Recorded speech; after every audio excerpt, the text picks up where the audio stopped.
I still remember the exact moment the night began to unravel. 1 second, I was holding a glass of wine and watching the glitter of chandeliers above the crowded hall, proud to have my wife on my arm. The next, I realized she wasn't there anymore. She had slipped away, unnoticed, into the noise and shadows of the party. At the time, I told myself it was nothing. Just a moment. Just the natural flow of a crowded evening. But looking back, I know that was the first sign, subtle, easy to dismiss, that the night would end in a way I could never have imagined. I had been looking forward to the company party for weeks. It wasn't often that the higher-ups put something together for everyone, and this time it wasn't in the cafeteria or a rented function hall. Not his was at one of the most prestigious venues in the city, the kind of place people booked for weddings and galas. I had driven by it countless times on my way to work, admiring the tall arched windows and the way the building seemed to glow at night. And now, here I was, invited inside not as a passerby but as a guest. When the invitation landed on my desk, tucked neatly into a white envelope embossed with gold lettering, I had felt a small thrill. My job wasn't glamorous most days. It was long hours, paperwork, endless meetings. But this felt like proof that my hard work mattered. That I belonged here. That my place in the company was secure enough that I had been thought of, included. And for the first time, I was allowed to bring someone. There was no hesitation about who that would be. I wanted her to see. I wanted my wife to see the chandeliers, the polished marble floors, the way people dressed and carried themselves as though they were all part of something important. I wanted her to see me in that setting, standing tall among colleagues, not just the man who left early in the morning and came home tired at night. Maybe she would be proud. Maybe she would look at me in a new way. She looked stunning before we even left the house. I had been adjusting my tie in the mirror when she appeared behind me, dressed and ready. I turned, and for a moment, words didn't come. Her dress was simple, elegant, the fabric flowing to her knees, hugging her figure just enough to make me acutely aware of how beautiful she was. A deep shade that caught the light every time she moved. She had done her hair in soft waves that framed her face, and her perfume was delicate but noticeable, the kind that lingered faintly even after she had walked past. I remember smiling like a fool, telling her how amazing she looked.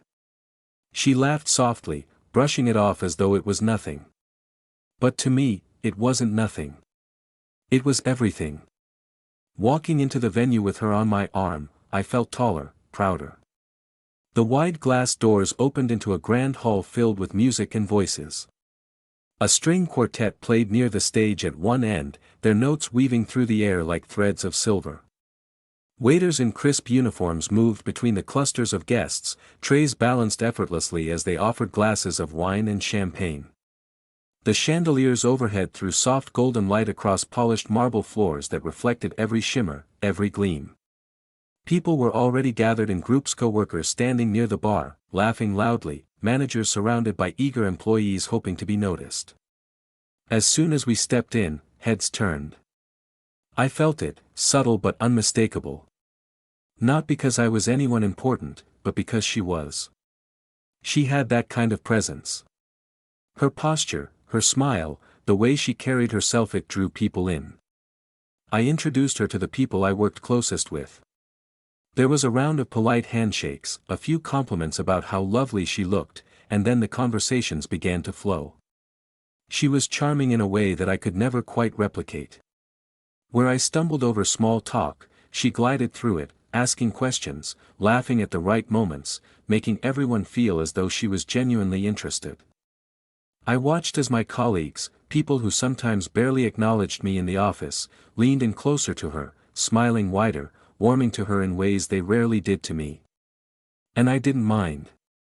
Not at first. If anything, I felt proud.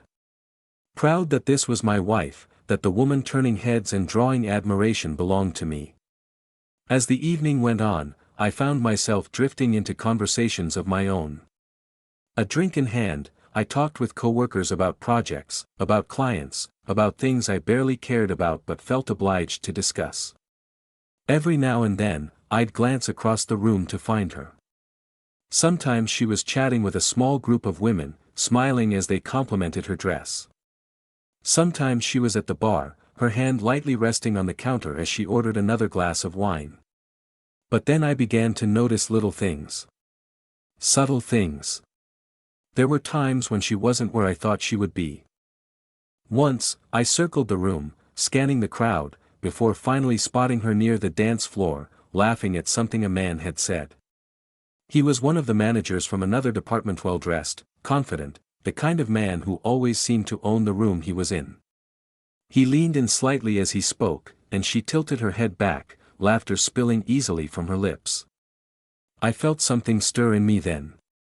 Not anger, not yet. Just a flicker of unease. I walked over, joining the conversation with a casual smile. The manager acknowledged me, of course, but his focus lingered on her a moment longer before he turned back. Compliments, jokes, light chatter, I joined in, though my eyes flicked between the two of them more often than I realized.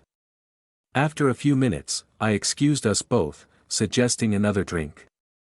She gave me a curious look, as though wondering why I was pulling her away so abruptly, but she didn't resist.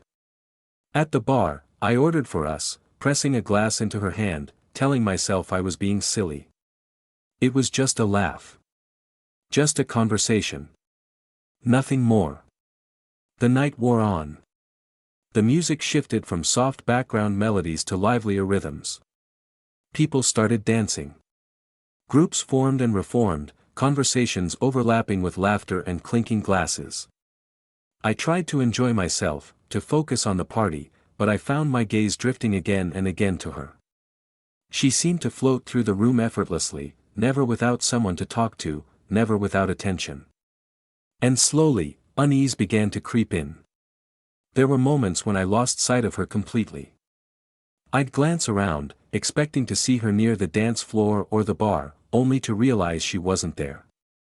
Once, I saw her slip toward the lounge area with a small group, but when I followed minutes later, she was gone. People shrugged when I asked if they had seen her. It's nothing, I told myself. She's just mingling. Just enjoying herself. But I couldn't shake the feeling. I remember standing near the edge of the dance floor, drink in hand, music thudding in my chest, lights flashing across sequin dresses and dark suits. People swayed and laughed, bodies moving in rhythm. And for the first time that night, I realized I had no idea where she was. Not on the dance floor. Not by the bar. Not at the buffet table. Nowhere. I stood there longer than I should have, scanning the crowd, my heart thudding a little harder than the music. Logical explanations tumbled through my mind. Maybe she was in the restroom, maybe she had stepped outside for some air. But even as I told myself that, the tightness in my chest grew. My drink had gone warm in my hand by then. I set it down, excused myself from a half-hearted conversation I wasn't listening to, and began to look. Not yet searching. Not really. Just looking. But somewhere deep down, I already knew the night was changing. At first, it was nothing. Or at least, that's what I told myself. Parties are chaotic things. People drift in and out of conversations, step away for a drink, slip outside for air. If I couldn't see her in the crowd, it was only because there were too many people, too many distractions. But as the minutes passed, that excuse grew thinner. I checked the bar first. It was the most obvious place. She had gone back there often enough earlier in the night, and I half expected to find her leaning lightly against the counter, chatting with the bartender or waiting for another glass of wine. But when I arrived, the polished wood gleamed empty. A few coworkers stood nearby, glasses in hand, laughing too loudly, but she wasn't among them. I circled the dance floor next.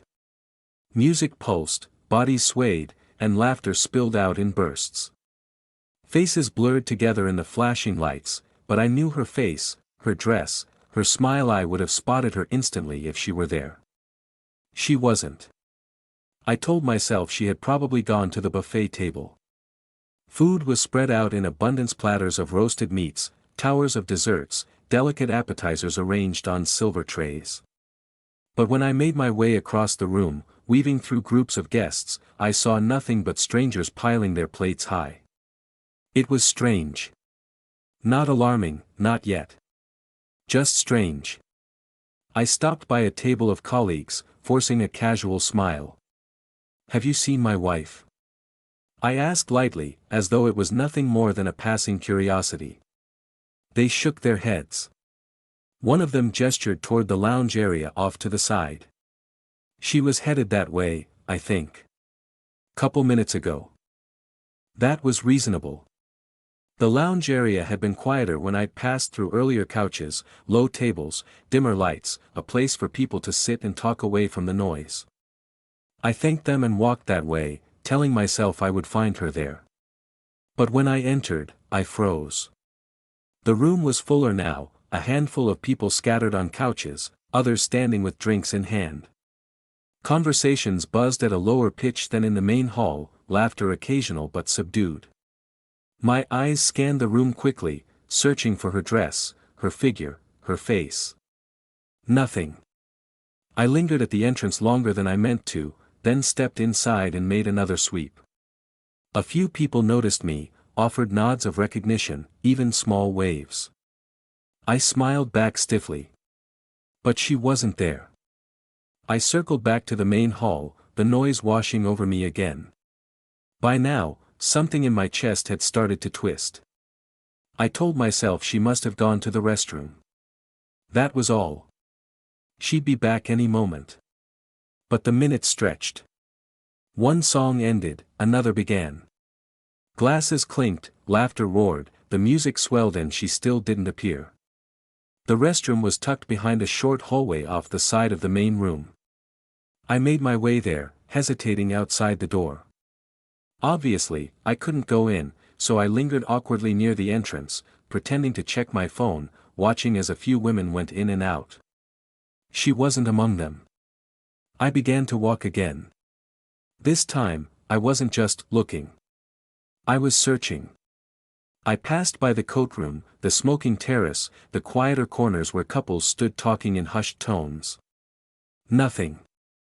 I walked back through the lounge area again, slower this time, checking every couch, every shadow. Still nothing. When I re-entered the main hall, I spotted another colleague I knew reasonably well, standing near the bar with a drink in hand.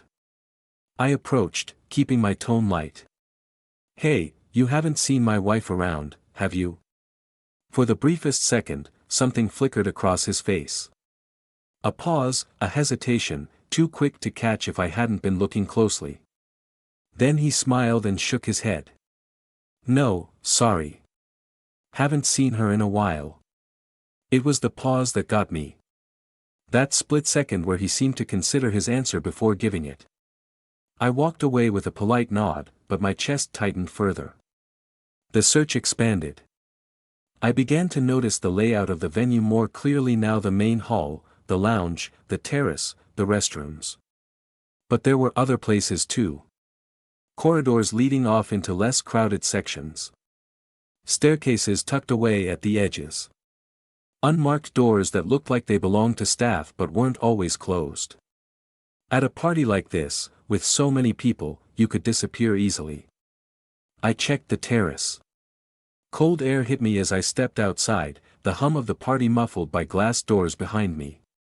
A small cluster of smokers stood shivering in their coats, exhaling clouds into the night.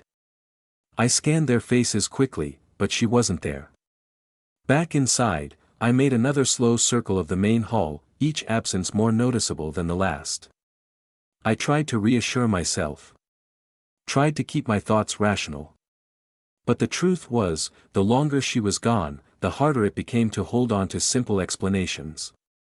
Because if she wasn't at the bar, or the buffet, or the dance floor, or the lounge, or the terrace, or the restroom, then where was she? I stopped near a high table, gripping the edge of it lightly as though grounding myself. The music was louder now, the dance floor fuller, laughter echoing through the air. To anyone else, it was just a party hitting its stride. But to me, it was noise layered over silence. Her silence. I decided to widen my search. The venue was bigger than I had realized when we first walked in. Beyond the main hall were corridors branching out in different directions. Some led to smaller private rooms, others to offices or service areas. A hotel wing was attached on the far side, though I doubted anyone from the company had access to that tonight. Still, I began to wander. The first corridor I took was dimmer, quieter. The sounds of the party faded with each step, replaced by the distant hum of ventilation. Doors lined the wall, some open to storage areas, others shut tight. I passed by each one slowly, listening. Nothing but the faint echo of my own footsteps. At the end of the hall, I found a set of double doors leading to a staff area. Locked. I turned back, my unease growing heavier. The second corridor was similar, though one of the doors stood ajar. I peeked inside, finding nothing but stacked chairs and folded tables. Still empty. Still silent. I tried to be rational. Tried to think logically. There was no reason for her to be wandering these back areas of the venue. She must be somewhere else, somewhere obvious that I had simply overlooked. But when I retraced my steps to the main hall, scanning once more, she was still nowhere to be found. By now, a half hour had passed since I'd last seen her. Maybe more. I began to ask again. Carefully. Casually. I approached people I knew, people I trusted, smiling as though it was nothing more than curiosity. Have you seen my wife? Some shook their heads immediately. Others frowned, thinking, then shrugged. One person said she thought she'd seen her heading toward the far end of the venue earlier, but wasn't sure. And again, I noticed its pauses. The subtle hesitations. The looks that didn't quite meet mine. It was nothing concrete. Nothing I could point to. But it was enough. Enough to tell me something was off. My search grew more determined. I started checking the smaller side rooms, pushing open doors to find empty meeting spaces, storage closets, quiet lounges. Each one was empty, and each time I felt a strange mix of relief and dread. Relief that I hadn't found anything. Dread that I still hadn't found her. The corridors grew quieter the further I went. The laughter and music from the main hall became faint, muffled, until I could barely hear it at all. My footsteps echoed louder, my breathing steadier but heavier. And then I stopped. At the end of one hallway, past a series of closed doors, I saw another door slightly ajar. A faint sliver of light spilled into the corridor, brighter than the soft glow of the overhead fixtures. I stood still for a moment, listening. And though I couldn't hear much, I thought I caught something. A murmur. A sound too low to make out, but undeniably there. My heart thudded once, hard, against my chest. I took a step forward. Then another. The closer I got, the more I felt it had quiet sense of wrongness, that twist in my gut that told me this was it. That whatever was behind that door wasn't something I wanted to see, but something I had to. I stopped a few feet away, staring at the sliver of light. My hand hovered near the edge of the door. And in that moment, I knew. The search was over. The discovery was about to begin.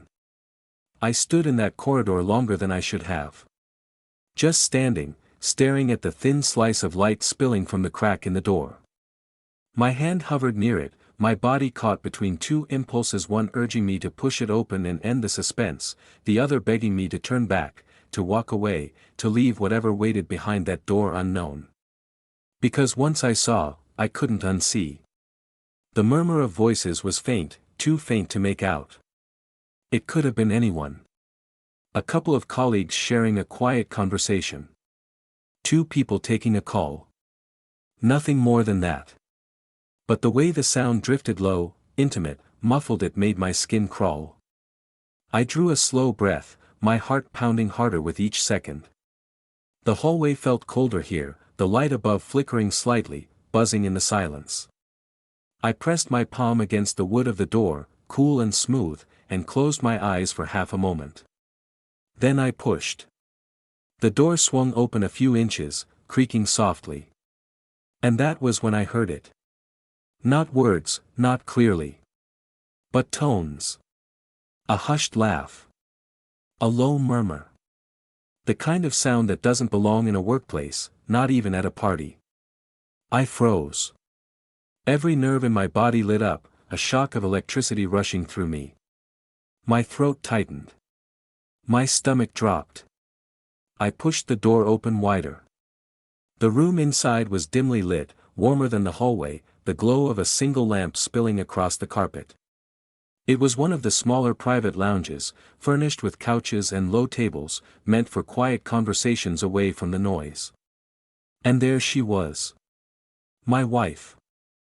Not seated properly, not chatting casually. No.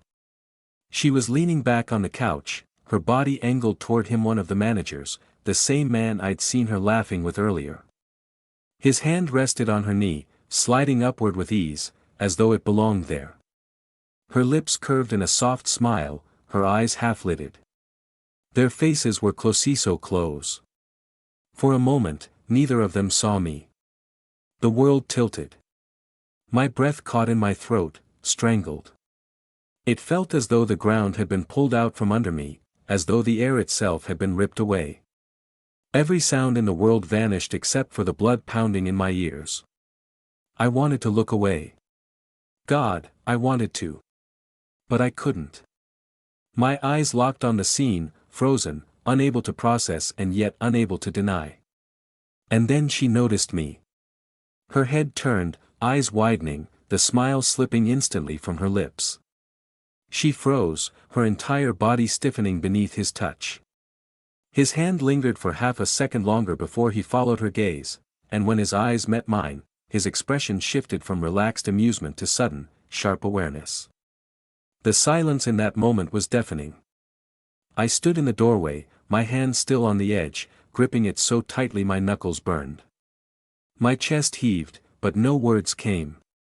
My mind was a storm shock, disbelief, rage, hurt all colliding, crashing, leaving me breathless. Her lips parted as if to speak, but nothing came out. She sat frozen, her body caught between two worlds, the warmth of where she was and the cold reality of being seen. The manager moved first.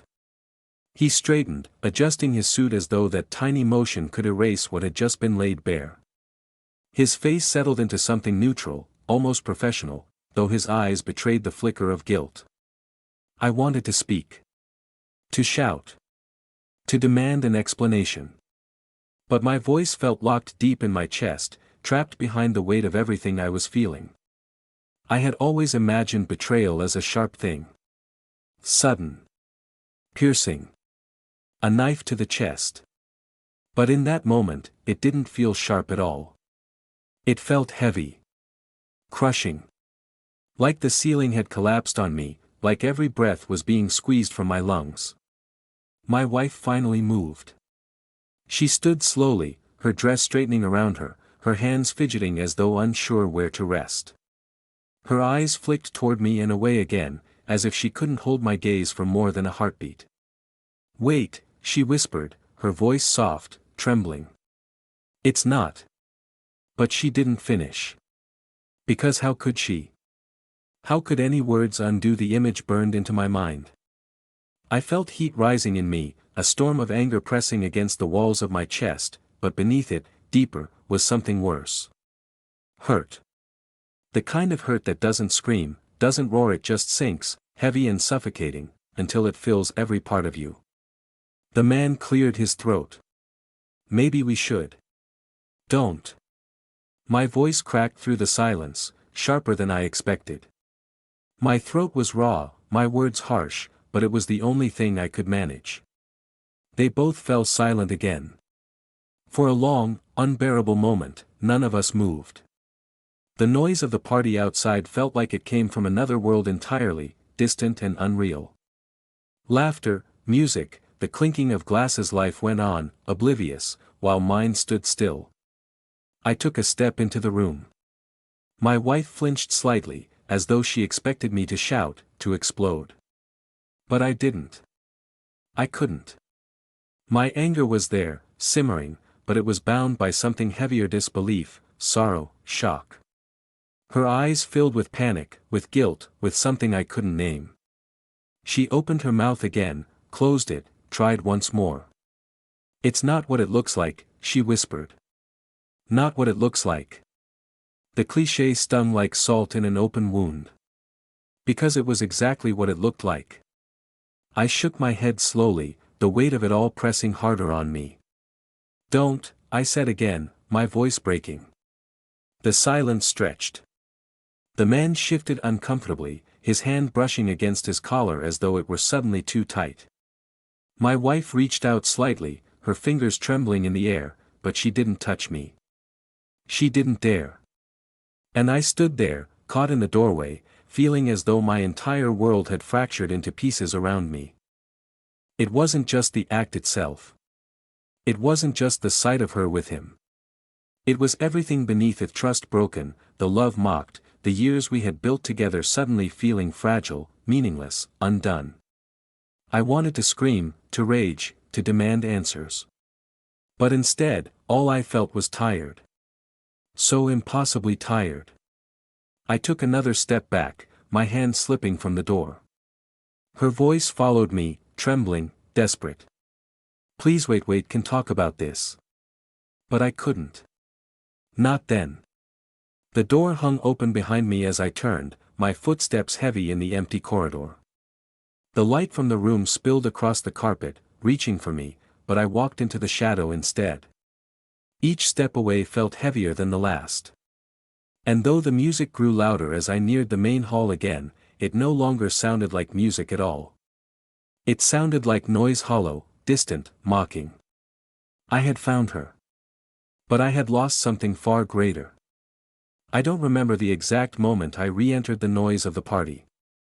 I only remember how wrong it felt, how out of place I was, how out of place everything was. People laughed. Music swelled. Glasses clinked. The life I'd known just half an hour earlier, the life where she was mine and I trusted her completely, continued on without pause. But I was no longer part of it.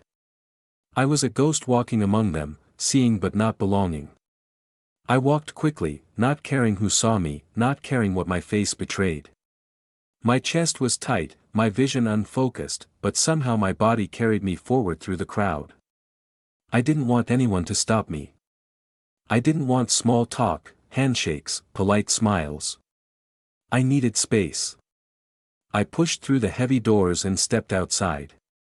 The air was cooler there, sharp against my lungs, cutting through the suffocating heaviness inside me. I braced my hands against the railing, bowing my head, dragging deep breaths into my chest. But the air didn't clear, might only made the shaking worse. Behind me, I heard the doors open again. Footsteps. Light, hesitant. I didn't need to turn around to know who it was. "Please," her voice whispered. I closed my eyes. That single word carried too much fear, regret, desperation. And maybe something else too, something darker, the fear of being caught, of consequences, not necessarily of losing me. I didn't answer. My breath came out ragged, visible in the night air. She came closer, her shoes clicking softly against the stone floor. I felt her presence at my side, though she didn't touch me. She hovered, as though unsure whether I would recoil if she dared to reach for my arm. "It wasn't," she began. "Don't," I cut in, my voice harsh. I lifted my head, staring out into the night.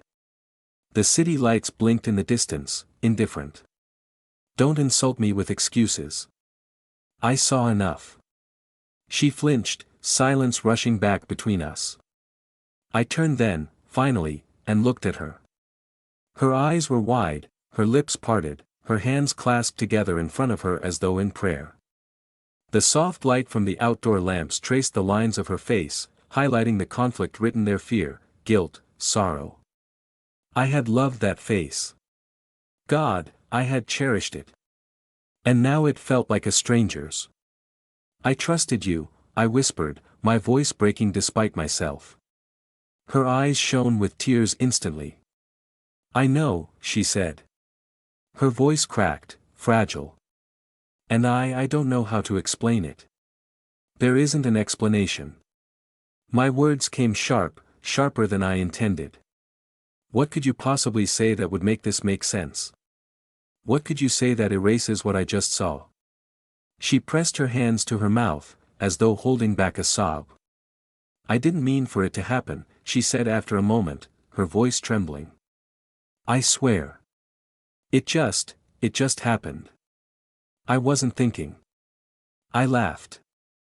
A hollow, bitter sound that tasted like ash in my mouth. You weren't thinking.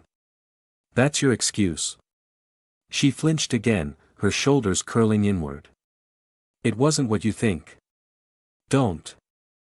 I stepped closer, my finger pointing at her, my voice rising now, the anger finally breaking through the weight of hurt. Don't you dare say it wasn't what I think. I saw him. I saw his hand on you. I saw your face. Don't treat me like I'm blind. Don't treat me like I'm stupid. Tears spilled over her cheeks, glistening as she shook her head.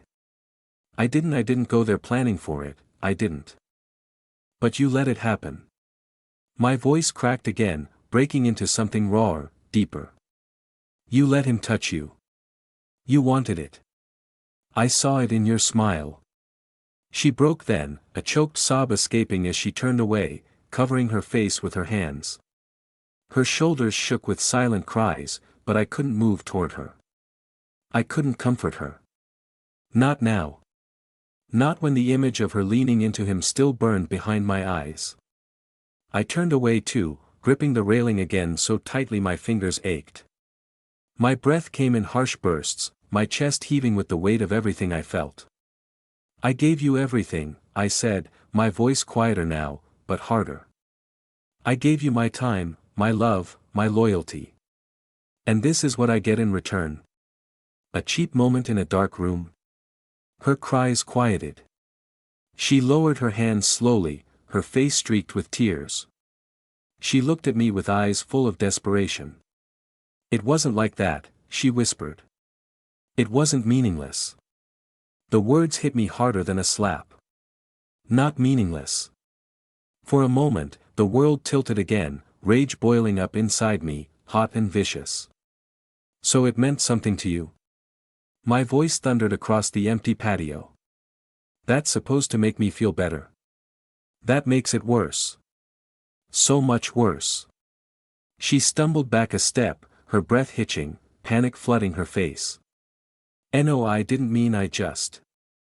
I shook my head, my jaw clenched so tightly it hurt. You don't even know what you're saying, do you? You don't even know how to fix this because you can't. You can't. Silence stretched again, broken only by the faint hum of music leaking from inside. Neither of us spoke. Neither of us moved.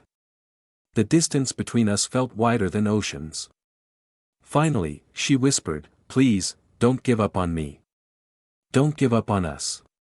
Her words trembled in the night air, fragile, desperate.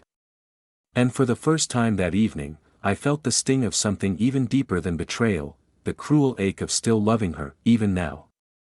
Even as I hated what she'd done, even as I burned with fury, there was a part of me stubborn that still ached for her, still wanted to believe. But belief felt impossible. I don't know if I can, I said softly, my voice breaking. Her tears fell harder. She reached out then, her fingers brushing the sleeve of my jacket, so tentative, so afraid. "Please. I'll do anything. Just, don't leave me." I pulled my arm back slowly, the movement feeling like tearing off a part of myself. "I need time," I whispered. I can't look at you right now." Her face crumpled, her body trembling. But she didn't push further.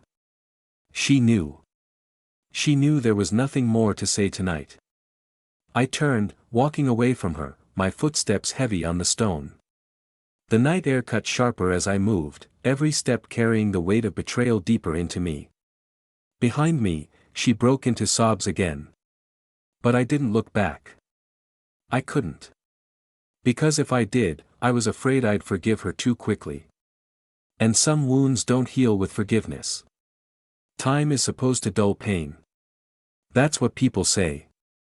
But they never tell you what the in-between feels like, how the days stretch long and heavy, how the nights are even worse, how each morning you wake hoping to feel lighter only to find the weight still strapped to your chest. It's been weeks since that night. And still, I see it every time I close my eyes. The room. The lamp's glow. Her body angled toward him. His hand resting casually where only mine should have been. The look on her face soft, unguarded before she realized I was there. That's the one that cuts deepest. Not the touch, not even the betrayal itself. But her expression in that fleeting second when she thought she was unseen. Because that was real. I tell myself I should stop replaying it. I tell myself nothing good comes from watching the same wound bleed over and over again. But my mind doesn't listen. It circles back, again and again, like a tongue prodding a broken tooth. She's still here. Still in the house. Still trying. She's quieter now, smaller somehow. She moves carefully around me, as though afraid one wrong step will shatter the fragile truce we're living under. She cooks my meals, she folds my shirts, she asks if I need anything. She apologizes in 100 small ways every day, not always with words, but with looks, with silence, with tears I sometimes hear muffled through the bathroom door. But none of it erases what I saw. We've talked, of course. Or rather, she's talked, and I've listened.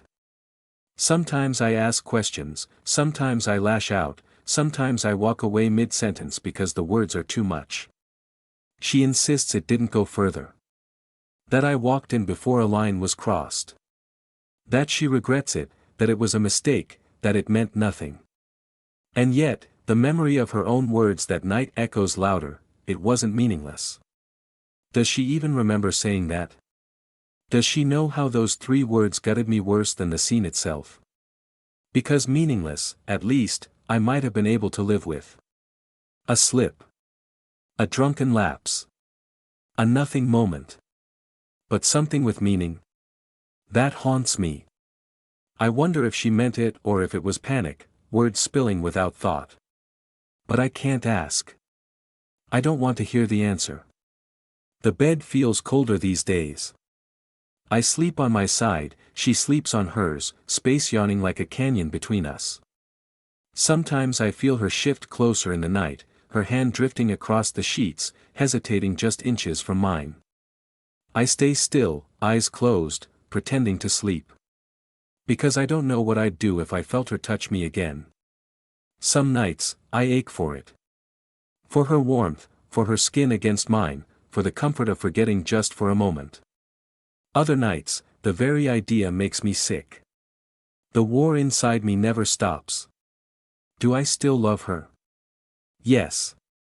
That's the cruelest truth of all.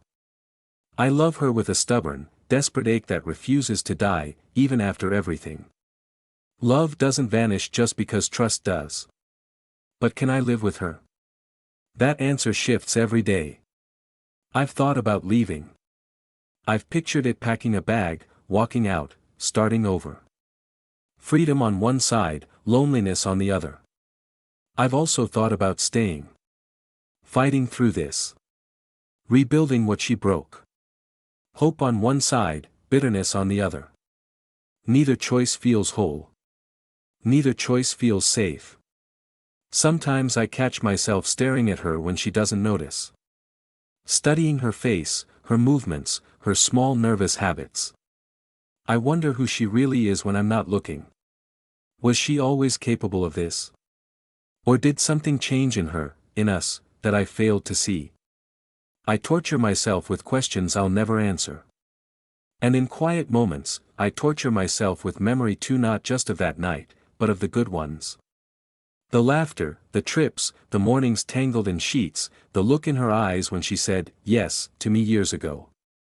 Those memories hurt almost as much as the betrayal now, because they remind me of what feels lost. People at work ask if I'm okay. They noticed the weight under my eyes, the dullness in my smile. I give them the same answer every time, I'm fine. Because how could I tell them? How could I let them see me like this, broken, humiliated, betrayed in the very halls where it happened? She offered to leave the party that night. She begged me not to tell anyone, to keep it between us. I haven't spoken a word of it to a soul. Not even my closest friend. The shame is mine as much as hers, it seems. So I carry it. Alone. I don't know what the future holds. I don't know if months from now I'll still be here, trying, or if I'll finally walk away. I don't know if forgiveness is possible, or if forgiveness even means anything when trust has been shattered so completely. What I do know is this: I'm not the same man I was before that night. Something broke in me when I opened that door, something I'll never get back. And maybe that's the cruelest part of all. Not just losing faith in her, but losing faith in us. Still, in the quiet hours, when the world is asleep and it's just me and my thoughts, I find myself whispering the question I can't escape. Do I still believe in us? And no matter how many times I ask it, the silence never gives me an answer.